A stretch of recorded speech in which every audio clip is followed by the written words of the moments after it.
Saudara, beda tuntutan antara Richard Eliezer dengan Putri Chandrawati terus menuai polemik. Status justice collaborator yang disebut-sebut bakal mendapat keringanan sebagai harga atas kejujuran kini jadi harapan kosong bagi Eliezer. Karena nyatanya salah satu aktor intelektual Putri Chandrawati yang sering berbelit dan bungkam di sidang, justru tuntutannya lebih rendah dari dirinya. Belakangan baru diketahui jika kejaksaan menyebut justice collaborator tidak bisa dari pelaku utama. Padahal saudara, kalau kita ingat kembali, Eliezer ini punya peran besar membongkar skenario Sambo di balik pembunuhan Yosua. Eliezer mengungkap jika tak pernah ada tembak-menembak, melainkan pembunuhan. Skenario Sambo ini memperdaya banyak anggota Polri. Sekitar 97 anggota Polri diperiksa Propam Polri. 35 diantaranya diduga melakukan pelanggaran etik dan 6 orang kini harus duduk di kursi pesakitan karena saat itu mengikuti skenario Sambo. Bahkan orang nomor 1 di institusi Polri, Kapolri, juga turut terperdaya Sambo.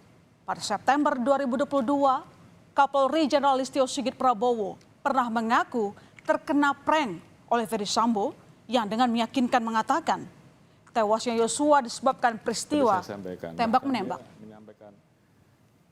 Jadi memang saat itu saya sudah sempat bertanya seperti yang tadi saya sampaikan. Bahkan dia menyampaikan, dia bersumpah kan? Bersumpah di hadapan Pak Kapolri. Beberapa kali saya tanyakan, termasuk terakhir pada saat Richard sudah mulai berubah keterangannya, dia masih tidak mau mengakui. Oh. Sampai datang di tempat saya tanya sekali lagi, dia masih bertahan bahwa memang begitu faktanya, kata dia. Akhirnya pada saat selesai dia dipatsuskan, pada saat itu dipatsuskan 2 hari kemudian dia mengakui perbuatannya. Mengakui semuanya. Ya. Jadi memang bahasa dia namanya juga mencoba untuk bertahan. Namun kendati sudah membongkar cerita janggal dari skenario jahat Sambo dengan semua perkataan jujurnya, Jaksa Penuntut Umum menuntut Richard Eliezer terdakwa kasus pembunuhan berencana Brigadir Yosua dengan tuntutan hukuman pidana penjara 12 tahun. Hal yang memberatkan Eliezer karena ia bertindak sebagai eksekutor penembakan Yosua. Publik pun bertanya-tanya, apakah status justice collaborator ini hanya harapan kosong? Kita lihat dulu persyaratan menjadi justice collaborator, saudara. Berdasarkan surat edaran Mahkamah Agung, pihak yang bisa dijadikan justice collaborator adalah salah satu pelaku tindak pidana serius atau extraordinary crime. Namun bukan pelaku utama. Justice collaborator juga harus memiliki keterangan penting untuk mengungkap kasus. Nah, karena menurut Kejaksaan Agung, Eliezer dikategorikan sebagai pelaku utama dalam kasus ini karena menjadi eksekutor penembakan Yosua, maka dinilai tak bisa dijadikan justice collaborator. Jaksa menyatakan Richard Eliezer Pudiang Lumiu sebagai dader, sebagai pelaku yang menghabisi nyawa daripada korban Joshua Huta Barat. Sehingga ketika kami menetapkan Richard Eliezer Pudiang Lumiu 12 tahun itu, parameternya jelas, dia sebagai pelaku. Karena si Richard Eliezer inilah terungkap peristiwa pidana sesungguhnya. Itu kami hargai. Sehingga kalau kita tarik ke atas, Pak Ferdy Sambo kita tuntut seumur hidup. Ini sudah cukup ringan bagi dia. Ketika orang itu memahami bagaimana jaksa menarik pertanggungjawaban pidana dan memberi hukuman yang tepat, memohon kepada hakim, memberikan tuntutan yang tepat, dan kami serahkan kepada majelis. Karena majelis hakim yang bisa menilai apakah tuntutan jaksa ini sudah adil atau tidak.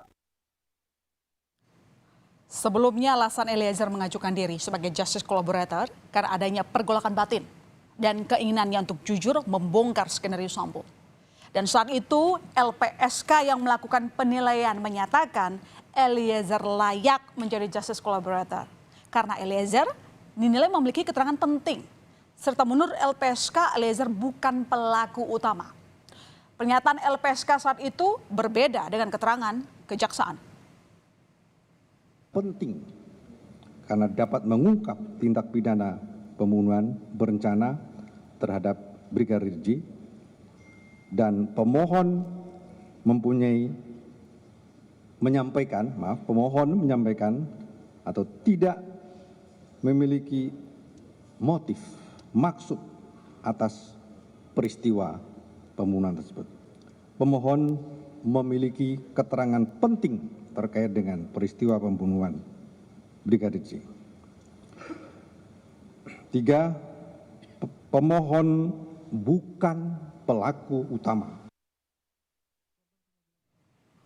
Memang majelis hakim yang berhak menentukan justice collaborator. Tapi bagaimana ceritanya jika Eliezer tidak menjadi justice collaborator? Apakah runtutan peristiwa kasus pembunuhan Yosua akan terbongkar sebesar ini? Apa bisa Sambo dihukum dengan hukuman maksimal karena perbuatannya membunuh Yosua? Bisa jadi. Jika saat itu Eliezer memilih bungkam dan ikut skenario Sambo, kasus ini tidak menjadi besar dan Sambo bisa jadi melenggang bebas dan lari dari tanggung jawabnya.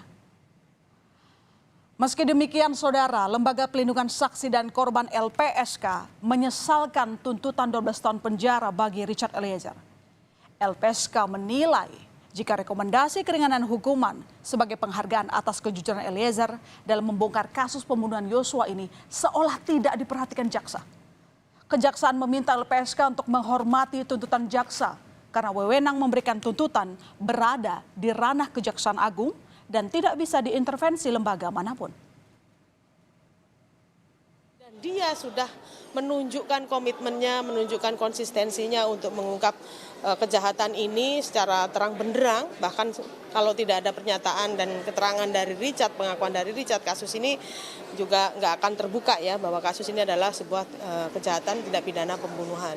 Kami sangat menyesalkan ini karena kemudian rekomendasi LPSK berkaitan dengan status Richard Eliezer sebagai justice collaborator sekaligus penghargaannya untuk keringanan penjatuhan hukuman tidak diperhatikan gitu ya. Menghormati lembaga pemerintah lah LPSK ini. Yang tugasnya sebetulnya hanya melindungi saksi dan korban. Tidak boleh intervensi dan menentukan tuntutan pidana. Tuntutan pidana itu wewenang penuh Jaksa Agung. Tidak ada lembaga lain yang bisa yang bisa mempengaruhi. Tapi kami hormati LPSK, maka tuntutannya itu lebih ringan dibanding Pak Sambo. Mengapa terdakwa Richard Eliezer dituntut 12 tahun penjara oleh Jaksa Penuntut Umum dalam persidangan kasus pembunuhan berencana Brigadir Yosua? Satu-satunya hal yang memberatkan Eliezer, yakni bertindak sebagai eksekutor penembakan Yosua. Meski dalam hal ini, Eliezer melakukan penembakan atas perintah Sambo. Namun jaksa melihat jika Eliezer secara sadar turut menghilangkan nyawa Yosua. Tuntutan jaksa pada terdakwa pembunuhan Yosua yang jauh di luar harapan publik menimbulkan polemik. Namun Jaksa Agung Muda Tindak Pidana Umum beralasan jika penuntutan para terdakwa kasus pembunuhan Brigadir Yosua telah sesuai KUHP dan telah mempertimbangkan peran masing-masing terdakwa, alat bukti hingga keterangan saksi dan ahli dalam persidangan. Tuntutan. Saya tidak mau disebut polemik. Ini Pak Ketut tadi bilang polemik. Nggak ada polemik. Bagi saya, kita ini beda sudut pandang. Itu hal yang wajar dalam proses penuntutan. Kalau korban menyatakan kurang tinggi, maka saya bilang saya berempati pada korban. Kalau terdakwa bilang ketinggian, itu juga hak terdakwa. Nggak apa-apa. Penasihat hukum katanya ketinggian. Itu hak terdakwa. Ini kan proses ini berjalan. Masih berjalan. Ada namanya pledoi, kita dengar pledoi dari penasihat hukum. Ada replik dari jaksa, ada duplik, ada putusan. Jika bagi jaksa tuntutan 12 tahun sudah dianggap ringan bagi Eliezer. Lalu yang jadi pertanyaan publik adalah mengapa terdakwa lain yang justru memilih bungkam dan berbelit di persidangan seperti Ricky Rizal dan Kuat Maruf justru mendapat tuntutan lebih rendah.